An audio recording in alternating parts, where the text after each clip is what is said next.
Assalamu alaikum wa rahmatullahi wa barakatuh. A'udhu billahi minash shaitanir rajeem. Bismillahir rahmanir rahim. It is the 17th day of the month of fasting, and we are traveling back in time to trace the chronology of the revelations. As has been explained, that the arrangement in the Quran is done at the advice of the Prophet sallallahu alaihi wasallam, and general methodology is that longer surahs are first and the shorter surahs are later. But the Quran was not revealed like that.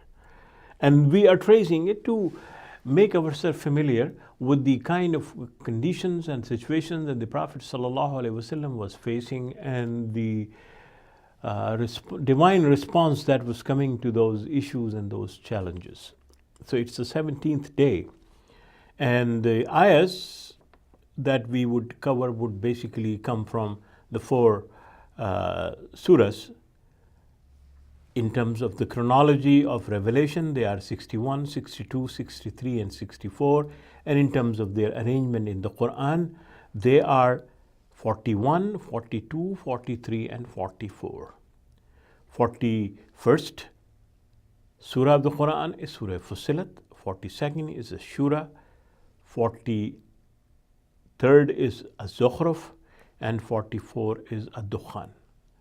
Surah Fussilat has 54 ayahs, Ash-Shura has 53 ayahs, Az-Zukhruf has 89 ayahs, and Ad-Dukhan has 59 ayahs.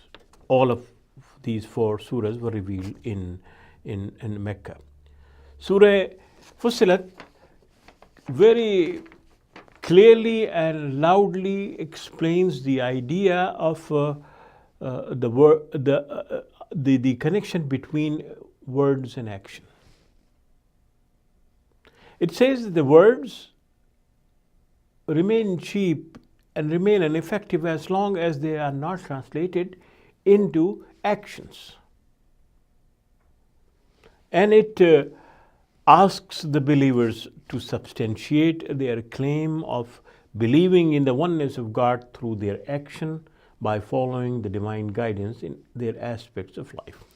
And one specific aspect that has been identified as a crucial one in terms of creating a better understanding in the society among people is to ensure that the evil should not be repelled with evil. The animosity should not be countered with animosity. If wrong has been done, it should not be repaid with doing wrong to the person who has committed that wrong. And the Quran describes that as one of the greatest qualities that any human being can have in terms of his commitment to God.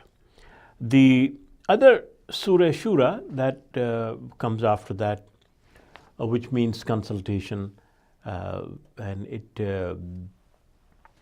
reminds people that the essence of life lies in the ability to consult with each other. That no human being can claim that he has all the wisdom or she has all the wisdom.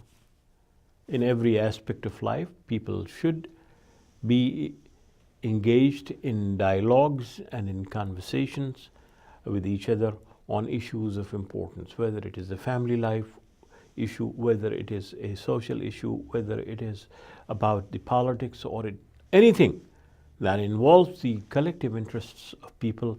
It should not be dictated by one individual or one group of people. Rather, it should be developed as a result of consultation. And that definitely leaves the door open for experimentation on the part of human beings, is how to make this idea of consultation effective and turn into a system where people can basically find a mechanism to give their opinions and their understanding and their views on various issues. The Zukhruf reminds people that there are forces, evil forces, that are always active in the society, who are basically using almost all channels to help to entice people to deviate from the right path. And people should be aware of that, and their defense is their utmost belief in the divine guidance and utmost reliance in the power of the divine to help them out of those kind of situations. And Surah Dukhan basically talks about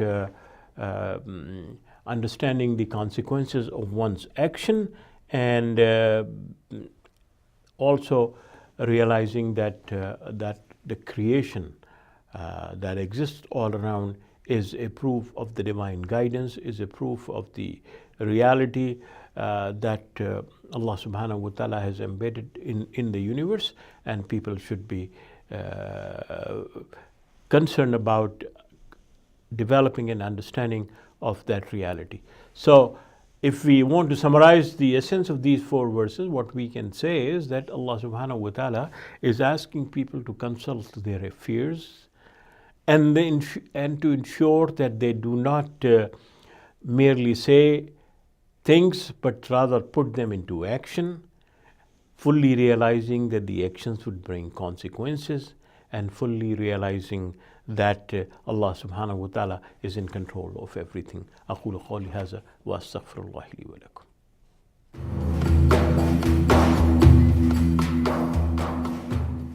We hope you enjoyed the video. Please subscribe to our channel.